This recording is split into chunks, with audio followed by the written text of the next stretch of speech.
Bueno, continuando con nuestro libro de Winston Churchill, las memorias de su médico, vamos a continuar. Nada más que aquí hacemos una aclaración que este médico atendió a Churchill desde 1940 hasta su muerte. No fue en el 44, sino fue hasta el 65.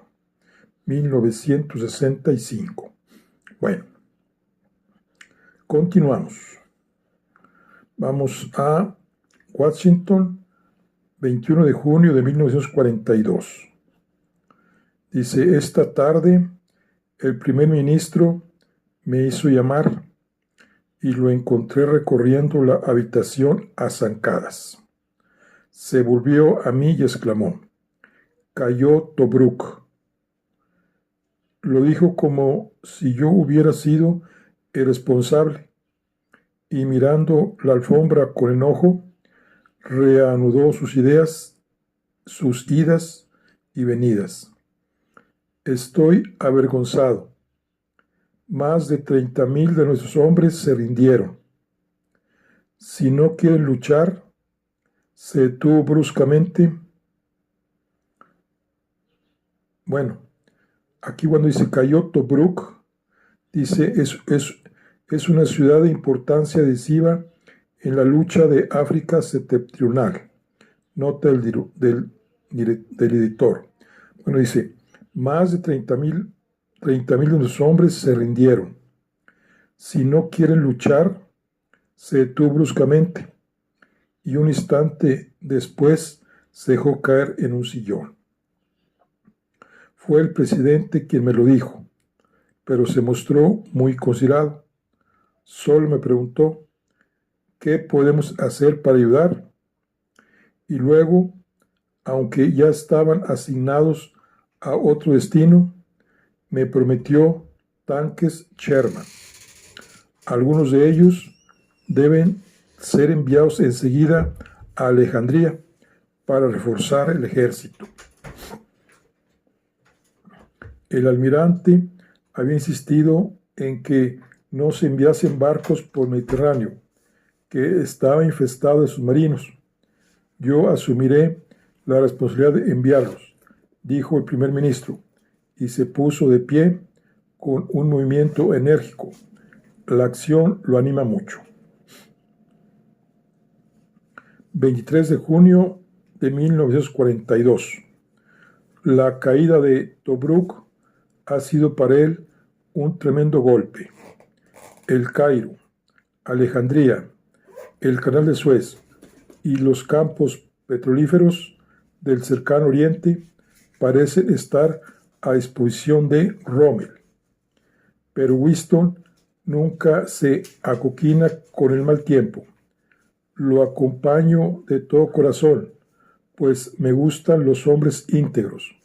A pesar de que nuestro prestigio militar está por los suelos, él ha dominado las discusiones aquí.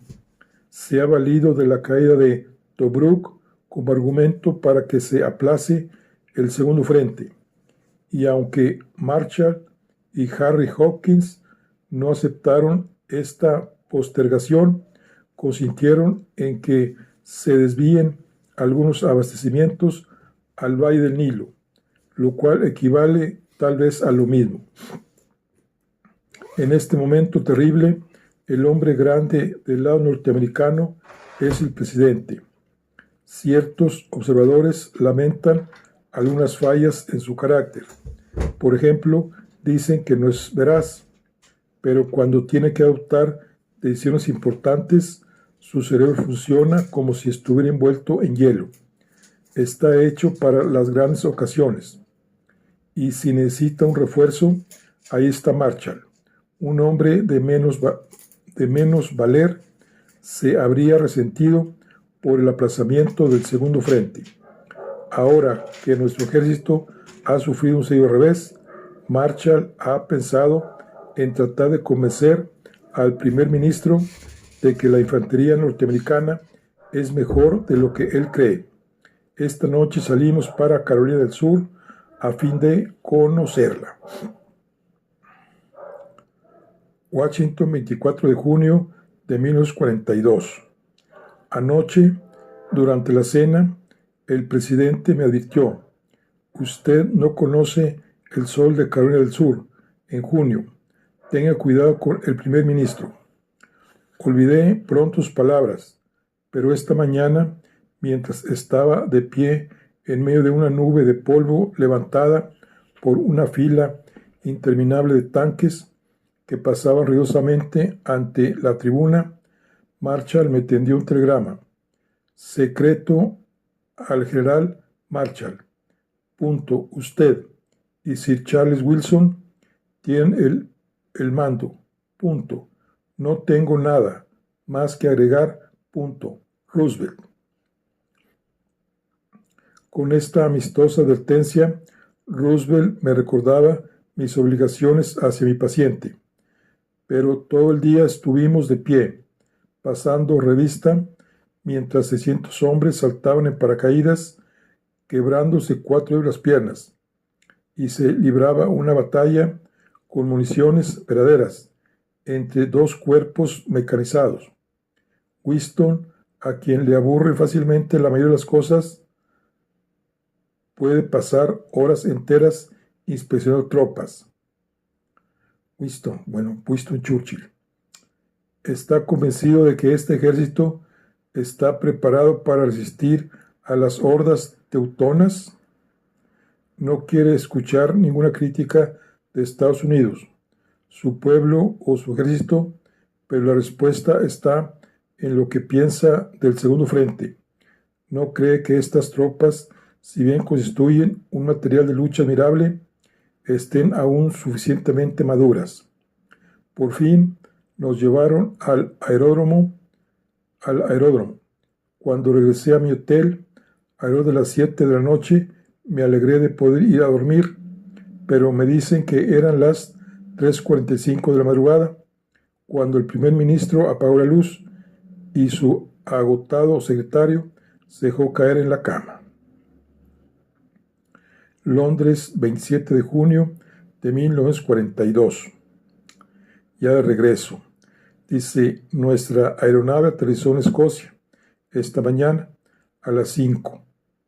Se daba el caso de que esta tarde se celebraba el torneo deportivo en la escuela preparatoria de Berkshire, a que asiste mi hijo menor, y mi única probabilidad de presenciarlo era regresando a Londres en el avión que había llevado al primer ministro,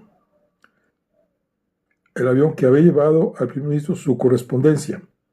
Cuando conseguí arreglarlo así, pensé que debía comunicarle mis planes, y él se mostró descontento. ¿Y ahora por qué quiere deshacer nuestro grupo en esta forma?, preguntó. Le di mis razones, que no consideró convincentes. Ya ha corrido usted bastantes riesgos, dijo. No discutí, pero tampoco cambié de idea. Las palabras de Winston me volvieron a la memoria la vez en que algo anduvo mal e hicimos un aterrizaje forzoso cerca de Colchester. Pero todo lo olvidé al llegar en otro avión y ver el gesto de alivio en la carita animada de mi hijo. Date prisa, papá. Yo participo en la próxima carrera, dijo tirando de mí. A su regreso de Washington, Churchill no se sorprendió al encontrar a Gran Bretaña perturbada por la caída de Tobruk. Esa vez debió hacer frente a un voto de censura en la Cámara de los Comunes, y de nuevo salió triunfante. Además, Marshall, aunque con gran pesar, se inclinó ante los deseos del presidente. Los consejeros de este creían que la influencia de Churchill sobre él representaba una verdadera amenaza, y aceptó el plan Torch. Estaba previsto para el otoño de 1942, y la invasión de Francia fue postergada hasta 1944. Esta ha sido llamada la decisión más importante de la guerra. ¿Salvó Churchill a los aliados?, se preguntaba Lord Moran, de un desastre de primera magnitud, o fue responsable por lo que los norteamericanos consideraban terquedad suya de que la guerra se prolongase hasta su sexto año. En todo caso, Churchill está convencido de que solo con una victoria en el campo de batalla podía salvar su vida como primer ministro. Se produjeron algunos diálogos acalorados con el general Sir Claudio Auchinleck, comandante en jefe de las fuerzas británicas en el Oriente Medio. El 1 de febrero escribí: hoy encontré al primer ministro de un humor explosivo. Auchinleck no estará en condiciones de tomar la ofensiva en África del Norte hasta junio. Al parecer, a ese maldito no le importa lo que suceda con Malta, dijo el primer ministro. Bueno, Malta es la isla del Mediterráneo donde había una base estratégica y que era víctima de intensos ataques aéreos. Nota del editor. Dice, la grave situación en que estaba Malta se convirtió en una obsesión para el primer ministro, y en mayo se enviaron al general Auchinleck órdenes de que presentara batalla, pues de lo contrario sería relevado del mando. La batalla, que comenzó a fines de mayo, pareció justificar los temores de Auchinleck sobre una ofensiva prematura. A fines de junio, Rommel había hecho retroceder a nuestro ejército hasta el Alamein. Están enfrentándose con Rommel, el alemán. Londres, 28 de julio de 1942. El primer ministro ha resuelto ir en avión al Cairo, por la ruta de Gibraltar y África Central. Esto significa 5 días de vuelo, con escalas en lugares donde hay paludismo y fiebre amarilla. Me preguntó mi opinión sobre la vacunación y no me gustó la idea, pues me preocupaba mucho los riesgos de la vacuna contra la fiebre amarilla.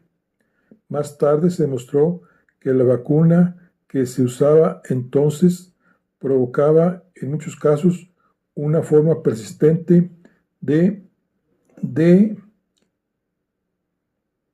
ictericia.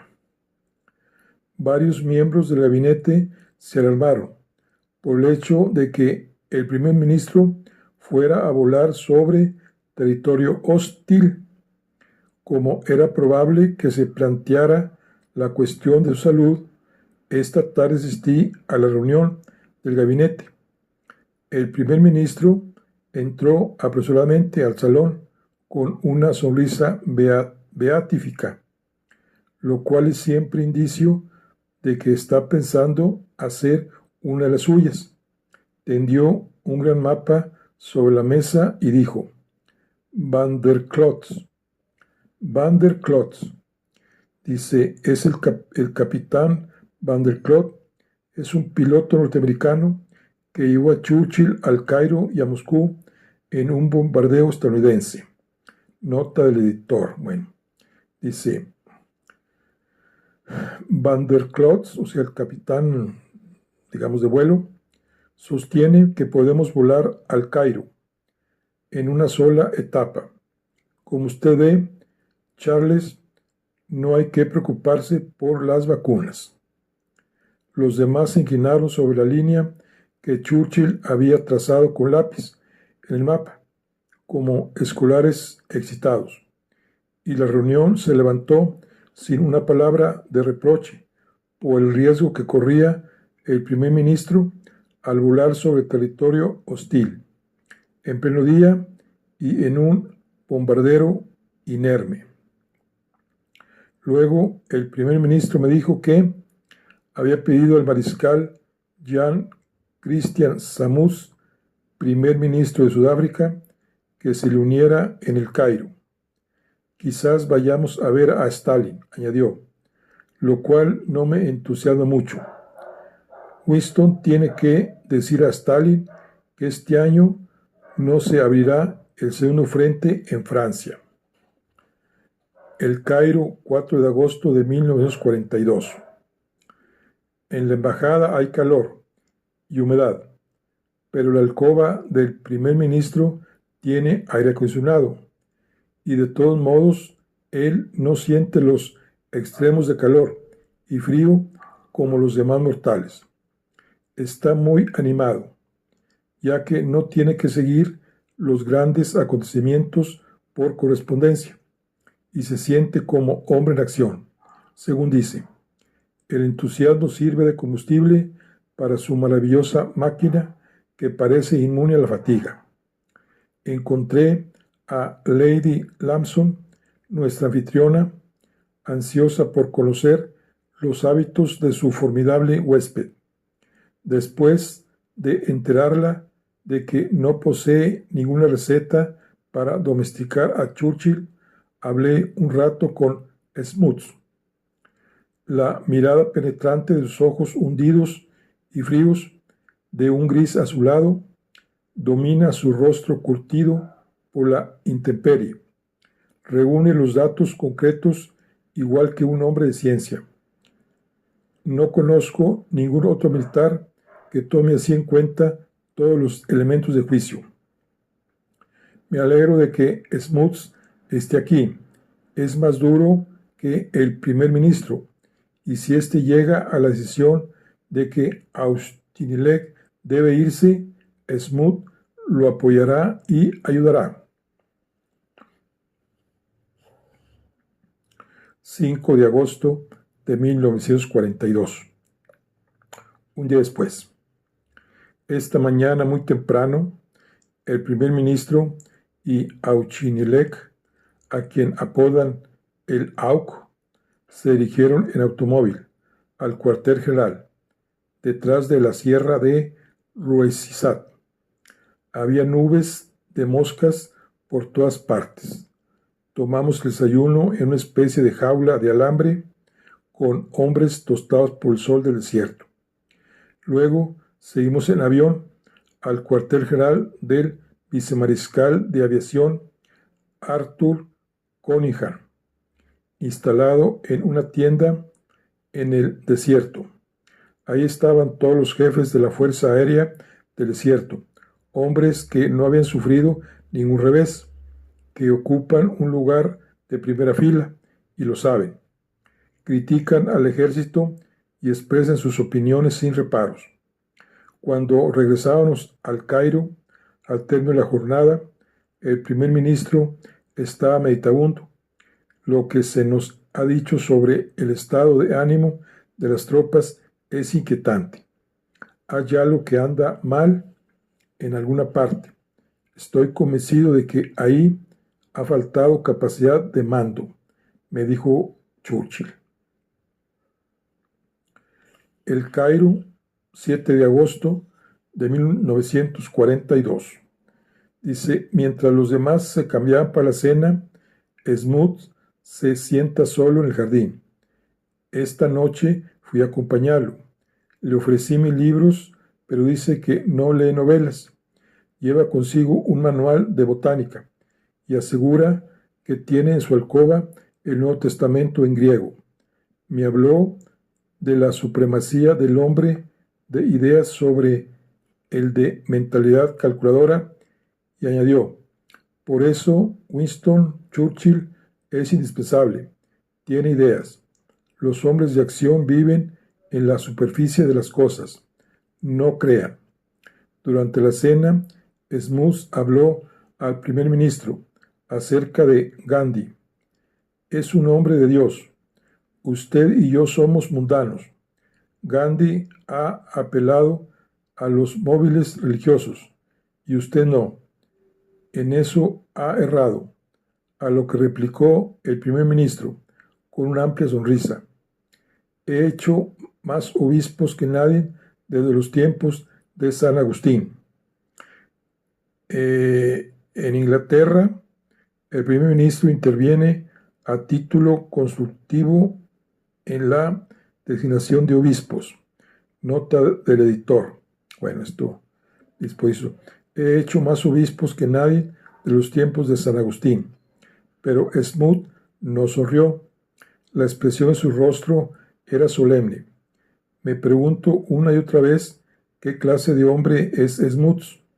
Austero y solitario. Su vida está dedicada a lograr que se realicen las cosas. Todo el que se pone en su camino es empujado implacablemente a un lado. Está absorbido por los acontecimientos mundiales. No le interesan los barrios pobres de Johannesburgo. Como Winston está seguro de que no hay nada que no sea capaz de hacer, también como cualquiera. Temo que su arrogancia pueda causar su caída.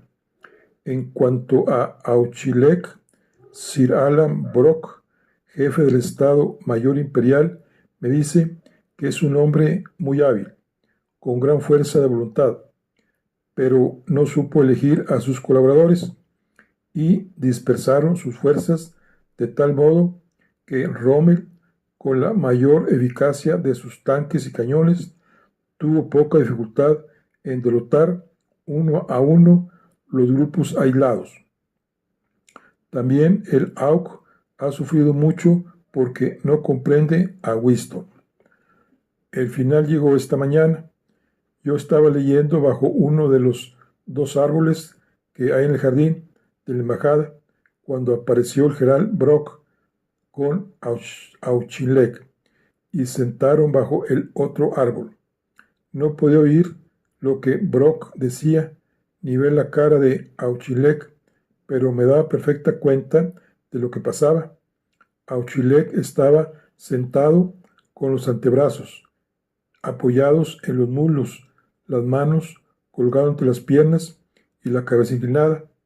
Tenía flojos los largos y descarnados miembros y toda su actitud denotaba tristeza. Después de un rato se levantaron y entraron en la casa. Moscú, 12 de agosto del 42. Ya andan en Moscú. Dice, nuestro Liberator hizo un buen aterrizaje en el aeródromo de Moscú. Nos recibieron algunos funcionarios encabezados por Molotov y una guardia de honor desfiló a paso de ganso mientras una banda tocaba los himnos nacionales. Luego fuimos conducidos a gran velocidad a través de Moscú hasta una casa denominada Villa del Estado, número 7, situada en un pinar. El primer ministro no podía ocultar su preocupación por su próxima entrevista con Stalin. Estaba abstraído, silencioso y de mal humor. Cuando me quitaba el grueso abrigo, oí fuertes gritos que llegaban del piso alto. Subí las escaleras de 2 en 2 y me encontré con Winston Churchill sentado en una gran bañera, tiritando y maldiciendo a voz en cuello. El agua está helada y no sé cuál es el grifo del agua caliente. En Rusia, las llaves del agua no funcionan como las nuestras y los caracteres de su alfabeto no ayudan mucho. Abrí un grifo al azar y brotó un chorro de agua helada a gran presión que dio en la barriga de Churchill. Lanzó un fuerte alarido y cuando recobró el aliento me maldijo por mi ineptitud. Salió a la carrera para buscar ayuda.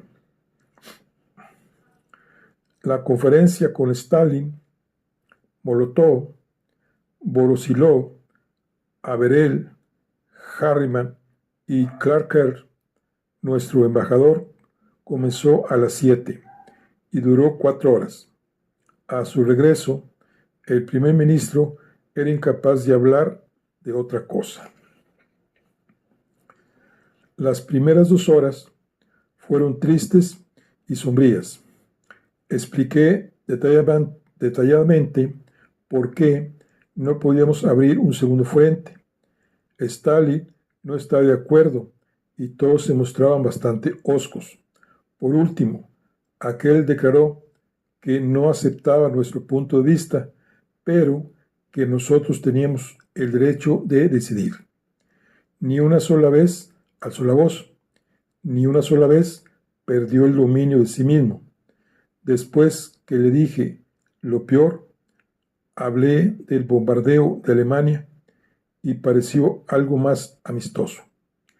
Pensé que era el momento de poner Torch sobre el tapete, y Stalin dijo: quiera Dios que esta empresa tenga éxito. ¿Fue eso lo que dijo?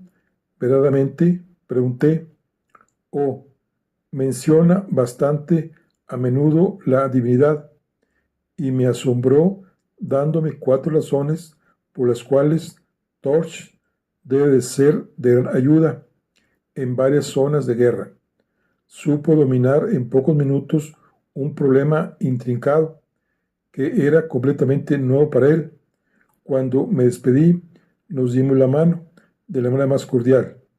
Me propongo establecer un sólido lazo con este hombre. Era ya pasada la medianoche y el primer ministro, que no había comido, procedió a devorar una copiosa cena. Al término, bostezó de cansancio. Puso sobre la copa de vino su puro a medio fumar. Se levantó y se desperezó. Los telegramas que tenía que enviar deberán esperar hasta mañana. Moscú, 13 de agosto de 1942. El primer ministro se reunió esta noche con Stalin en el Kremlin, pero la entrevista fue un fracaso.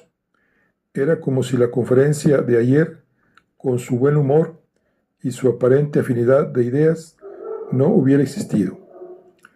Estoy desanimado y deprimido, se quejó el primer ministro al volver. Stalin estaba recostado fumando su pipa, con los ojos entornados, y lanzaba andanadas de insultos.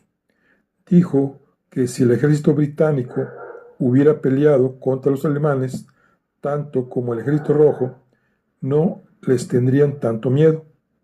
Dijo también que nosotros habíamos faltado a nuestra palabra sobre el segundo frente. Apretó los labios y añadió: quizás será mejor dejarlo que libre sus propias batallas. Su criterio es demasiado sólido para no saber que tenemos razón. Sir Alexander Cadogan, nuestro ministro de Relaciones Exteriores, que no es precisamente rusófilo, intervino. Deberá decir a Stalin que usted no sabe todavía si aceptará su invitación a cenar mañana. No, deberé decir a Stalin que usted no sabe todavía si aceptará su invitación a cenar mañana. No, creo que eso sería ir demasiado lejos, contestó el primer ministro. Cuando Cadogan se fue, el primer ministro dijo, como si estuviera hablando consigo mismo: estamos bastante lejos de nuestro país, a 4 días de vuelo. Me miró a la cara, y el viaje no carece de peligros. 14 de agosto de 1942. Dice Cadogan, o sea, Cadogan dijimos que era el ministro de Relaciones Exteriores de Inglaterra, visitó esta tarde a Molotov llevándole una respuesta escrita para Stalin, quien no dejó de percibir el tono franco del documento. Sería muy delicado para él que las democracias lo dejasen solo con sus problemas. Solo los dejasen solos con sus problemas. Cuando cenamos en el Kremlin, se desvivió por ser agradable. Las cosas anduvieron bien por un rato, aunque el primer ministro no había perdonado a Stalin lo que dijera sobre nuestros soldados. Stalin dijo: soy un hombre tosco, no un hombre de mundo como usted. Luego pidió que no se interpretara mal su brusquedad. La cena se prolongó con brindis interminables. John Reed, que forma parte de nuestra embajada, me dijo: Voroshilov me desafió a cuál de los dos tomaba más vodka con pimienta, y como no acepté, se negó a proseguir la conversación. Al dejar Stalin la mesa, Mikoyan salió tambaleándose, con un brazo echado al cuello de uno de sus colegas. Después de la cena, algo echó a perder las cosas. El primer ministro, Stalin, Harriman y Molotov se sentaron en torno a una mesa, y el primer ministro leyó cierto documento dirigiendo apenas la palabra a Stalin. Yo tenía la impresión de que éste deseaba mostrarse animoso, pero que el primer ministro no estaba dispuesto a darse por enterado. Por fin, Winston se puso de pie, se despidió y se alejó rápidamente, con el semblante rígido y decidido. Stalin lo acompañó hasta la puerta, a través de los vastos salones vacíos. Según Molotov, eso no tenía procedentes en la historia de la Unión Soviética. Nunca había visto yo a Stalin moverse, como no fuese con lentitud y mesura, pero entonces, para mantener el paso del primer ministro, tuvo que ir casi al trote. Más tarde, vi a Churchill en su alcoba. Se dejó caer en un sillón y dijo: ya levanté la reunión. Estaba harto. La comida fue malísima. No debí venir. Se puso de pie y comenzó a recorrer la alcoba a trancos, sin tener puestas más que su camiseta de seda y hablando en voz baja consigo mismo. Finalmente se detuvo frente a mí. Sigo creyendo que podría trabajar con este hombre si me fuera posible salvar la barrera del idioma. No sabía si debía hacer otra tentativa, pues tal vez recibiera un desaire. Le dije que debía correr ese riesgo. Si no actuábamos de acuerdo con Stalin, lo menos que podía suceder era la prolongación de la guerra y el aumento de las bajas. Por último, el primer ministro decidió no buscar de nuevo a Stalin. Cualquier otra iniciativa tendría que partir de este. Se metió en la cama, se puso el negro antifaz sobre los ojos y descansó la cabeza en la almohada. Yo no pude dormir aquella noche. Me aterraban las consecuencias de nuestra partida de Moscú con Stalin y el primer ministro disgustados. La mañana siguiente, Lord Moran envió a Clark Kerr, quien debía hablar con Churchill, una nota en que le sugería argumentos que tal vez ayudaran a destruir el muro de incomprensión entre el primer ministro y Stalin. Moscú, 15 de agosto de 1942. Poco después, Clark Kerr fue a verme. Ahora tengo más esperanzas. El primer ministro me escuchó y dijo al fin: fue culpa mía. A las 7 de la noche fue a ver a Stalin en el Kremlin, diciendo que volvería a las 8:30 y ordenó la cena para dicha hora. Cuando ésta llegó, yo estaba paseándome de uno a otro extremo del corredor que daba a la puerta principal. Las 9, las 10, las 12, y seguíamos sin noticias del primer ministro. Al avanzar la noche, los demás se durmieron en sus sillones o se pusieron a leer. A las 3:30 entró el primer ministro como una tromba. Una mirada a su rostro me indicó que las cosas habían ido bien. Lo seguía a su dormitorio. Durante la primera hora, me contó, yo estuve muy cordial, pero no obtenía respuesta de ese hombre inflexible. Alrededor de las 8 me dispuse a despedirme y él me preguntó cuándo volveríamos a reunirnos. Le contesté que al amanecer saldría de Moscú. Entonces me invitó a tomar unas copas. Caminamos cerca de un centenar de metros hasta sus sencillas habitaciones, un comedor, un estudio y un dormitorio, y entonces, obedeciendo a un impulso del momento, me pidió que lo acompañara a cenar e hizo llamar a Molotov. La cena se convirtió en un banquete con lechón, pollo, carne de vaca y de cordero y toda clase de pescados. Había bastante para dar de comer a 30 personas. Stalin me ofreció la cabeza de lechón y cuando no la acepté, la atacó él mismo con deleite, poniéndose trozos en la boca con el cuchillo y con los dedos. La hija de Stalin, una joven pelirroja y bien parecida, llegó y le dio un beso, pero no fue autorizada a quedarse. Apareció una anciana, algo asustada, pero salvo eso, nos servimos nosotros mismos. Fui aceptado en la familia. Al terminar, éramos amigos. A las 4:30, cuando amanecía, llegó Molotov a la villa para acompañar al primer ministro hasta el aeródromo. El Cairo, agosto de 1942.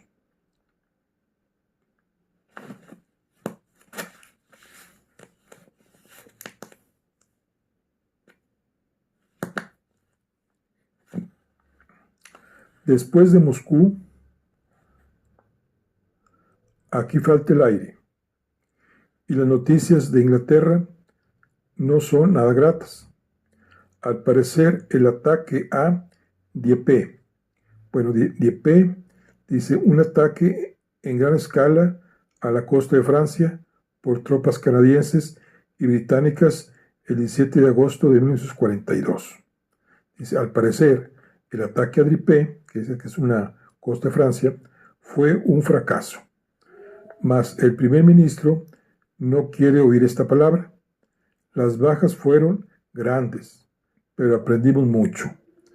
Es una lección para los que están pidiendo a gritos la invasión de Francia, añadió el general Brock.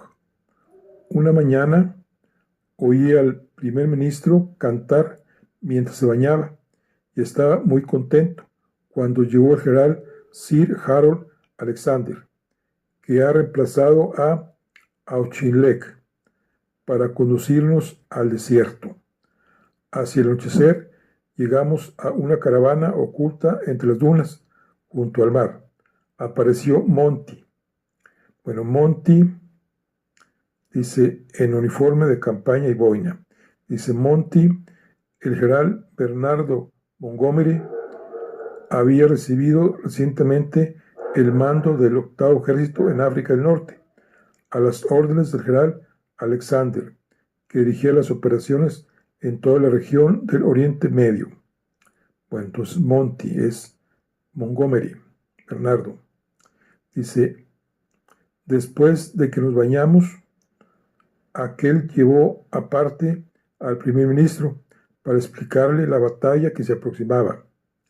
Alex puede ser el comandante en jefe, pero yo tengo la impresión de que Monty y su 8º ejército se han hecho cargo de la situación. Bueno, dice aquí hay una fotografía, dice, no puedo comprender lo que se está haciendo si no lo veo con mis propios ojos, dijo una vez Churchill. Él aquí, trepado en un tanque alemán Tiger, capturado en África del Norte, inspeccionando detenidamente uno de los proyectiles.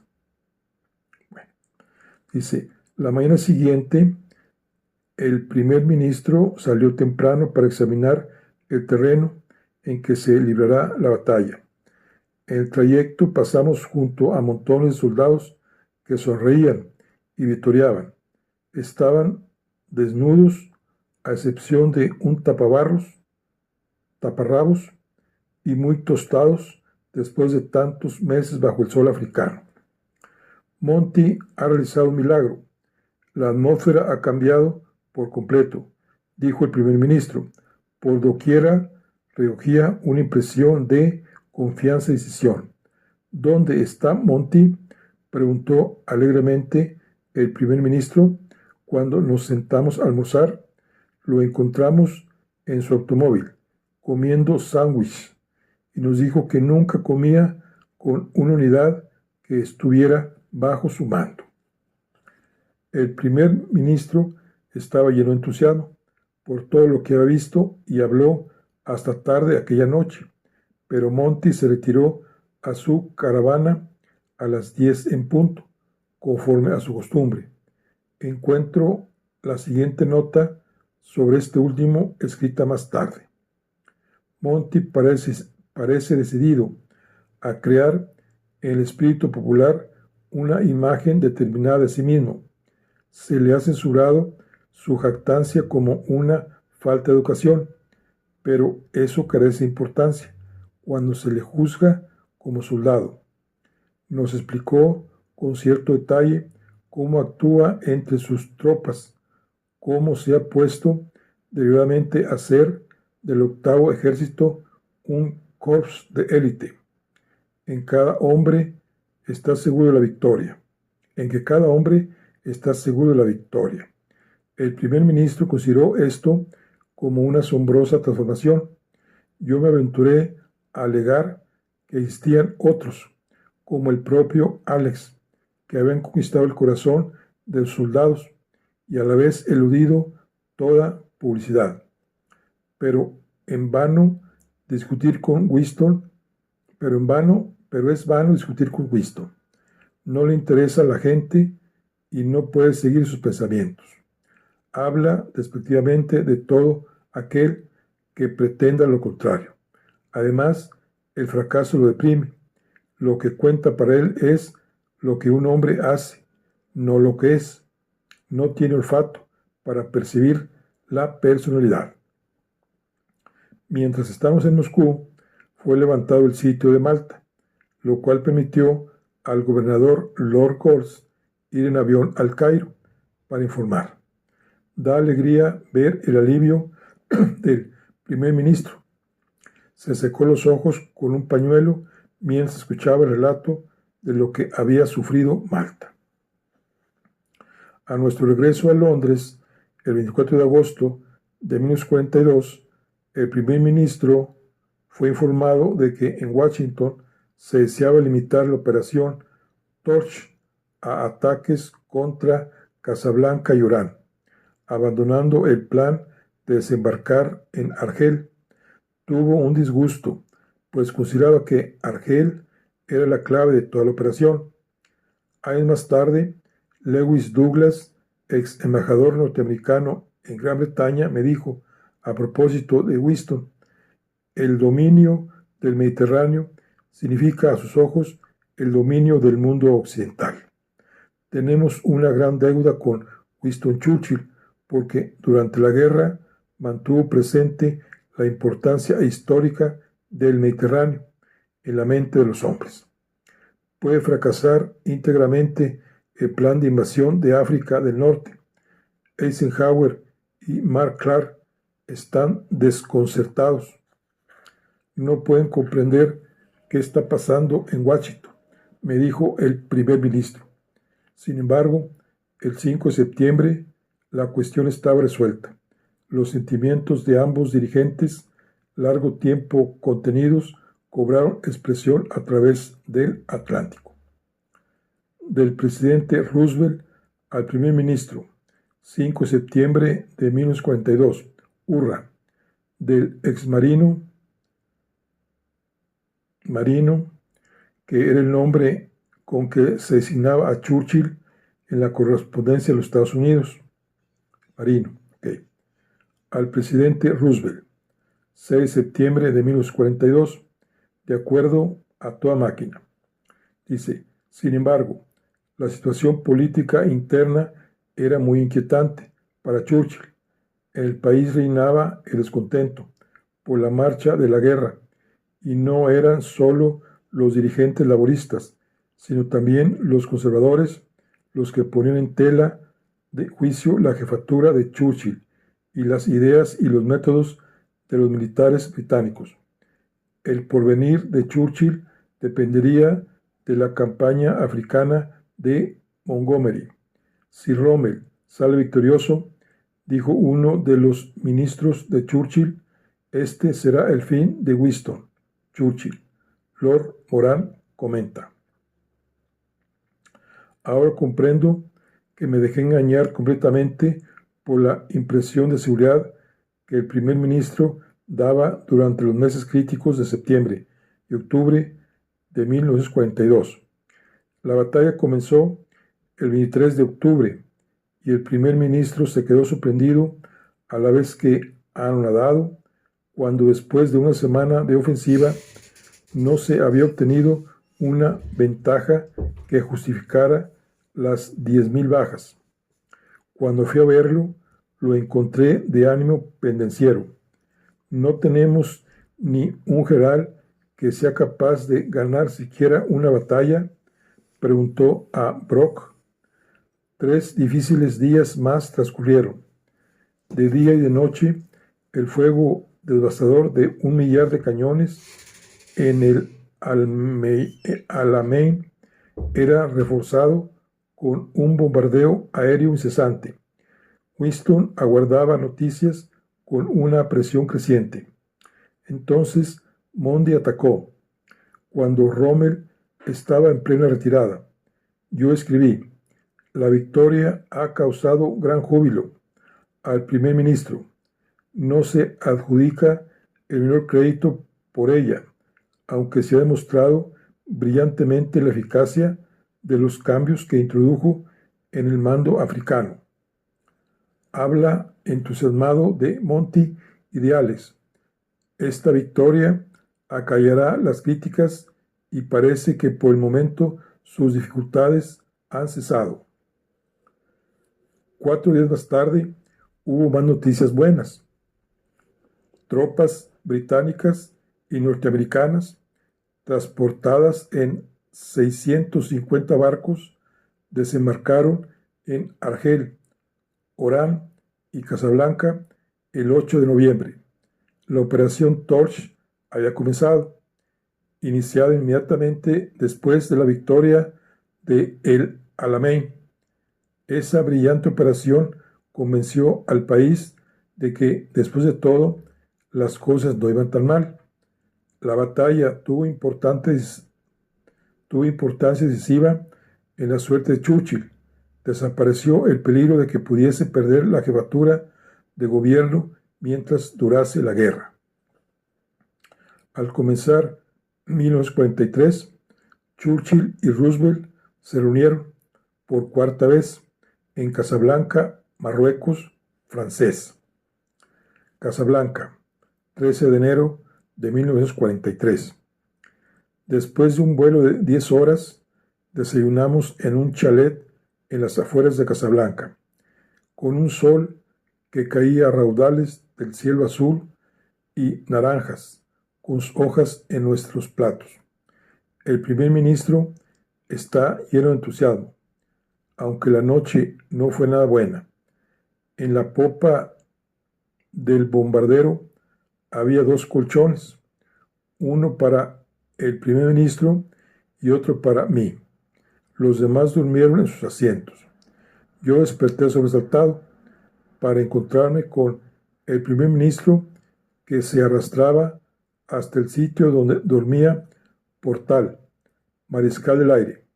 Lo sacudió enérgicamente por el hombro y le dijo que se había quemado los dedos de los pies contra los dispositivos de metal de la improvisada calefacción.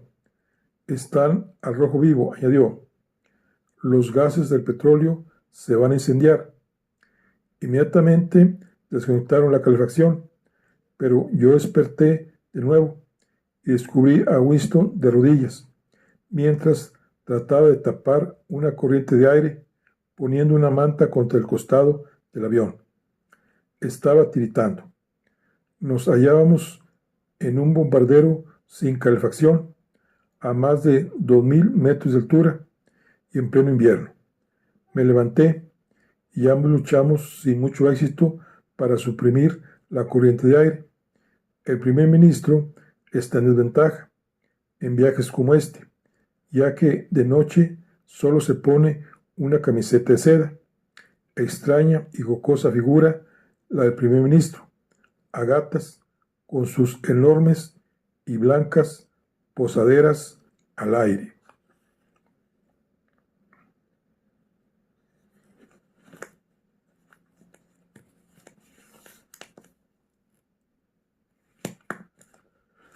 Capablanca, 19 de enero de 1943.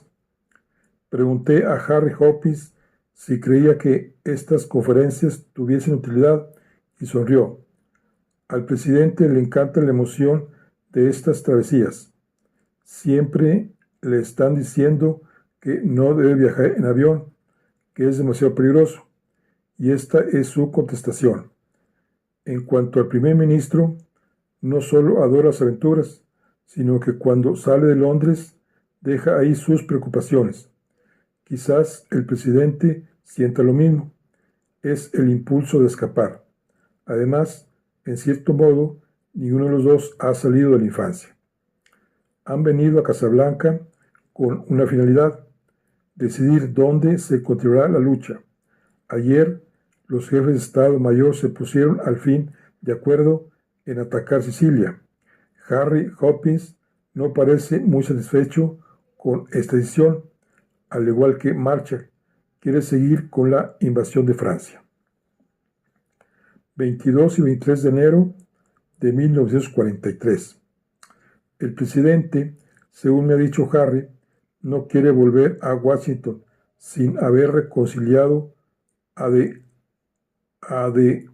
Gaulle y al general Giraud, alto comisionado del África septentrional francesa. No será fácil. De Gaulle hace decididamente todo cuando está a su alcance para mostrarse difícil. Winston no es capaz de detestar a nadie, pero cuando lo atosigan, hay personas que parecen exasperarlo, y De Gaulle es una de ellas.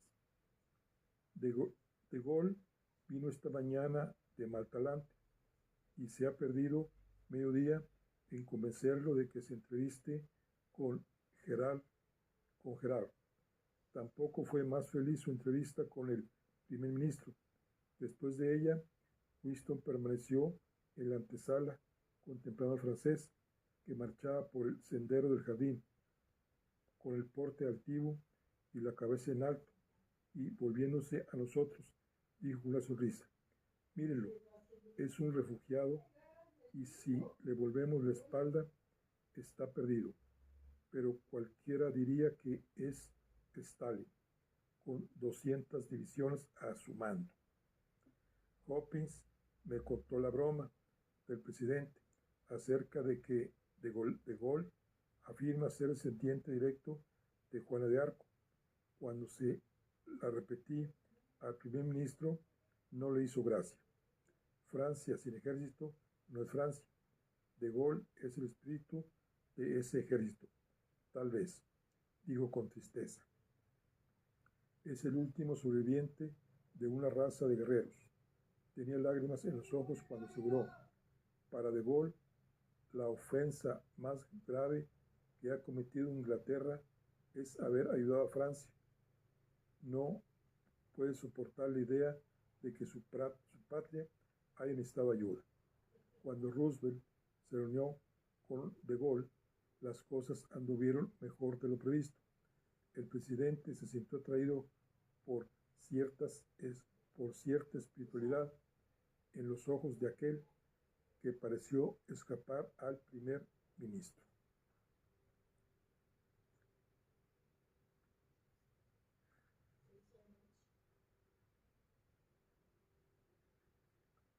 Marruecos, 24 de enero de 1943. El presidente y el primer ministro estaban con De Gaulle antes de la conferencia de prensa, cuando para asombro general llegó Hopkins, acompañado de Gerald. Roosevelt aprovechó la ocasión y antes de que los dos generales franceses pudieran recobrarse de la sorpresa, hizo que fuese tomada una fotografía para la posteridad. El futuro historiador advertirá a un de Gaulle de rostro estirado y cuello tieso, extendiendo cautelosamente la mano, y verá detrás al presidente sentado con la cabeza echada hacia atrás, gozando a sus anchas ese momento, mientras Winston miraba gravemente desde su silla. ¿Okay? Esta es la fotografía que dice una antigua enemistad entre el general de Gaulle, derecha, y el general Gerard, alto comisionado del África Septentrional francés, causó dificultades en la conferencia de Casablanca en 1943.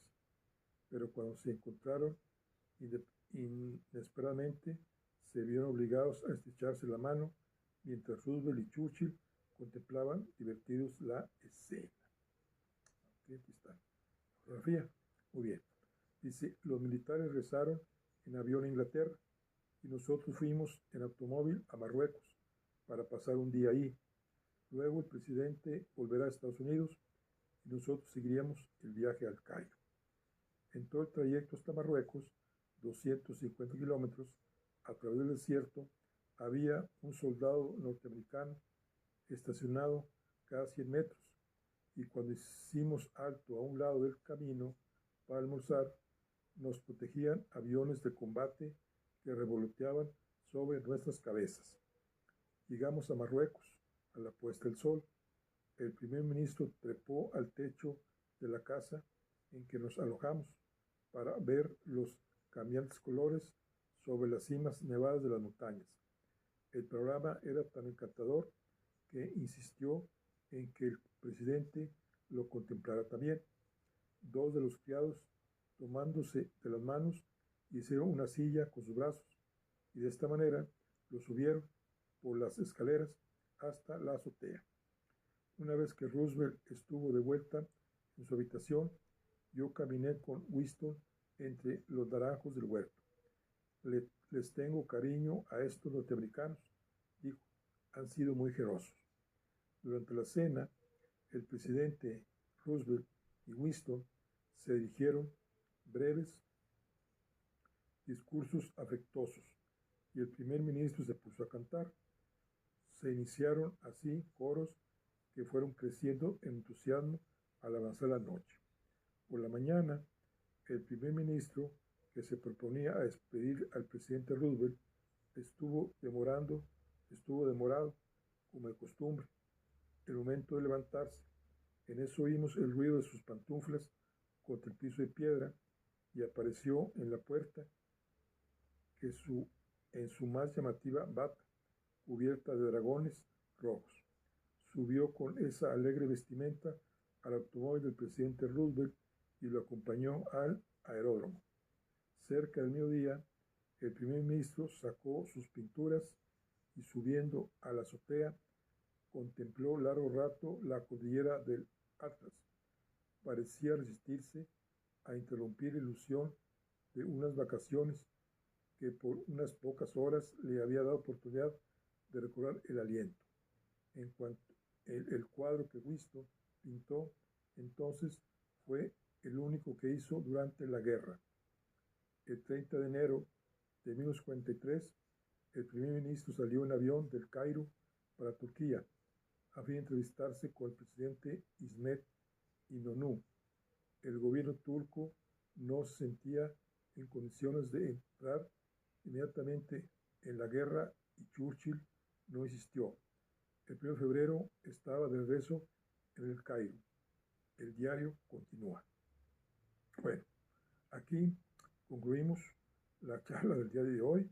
Estamos con el diario muy interesante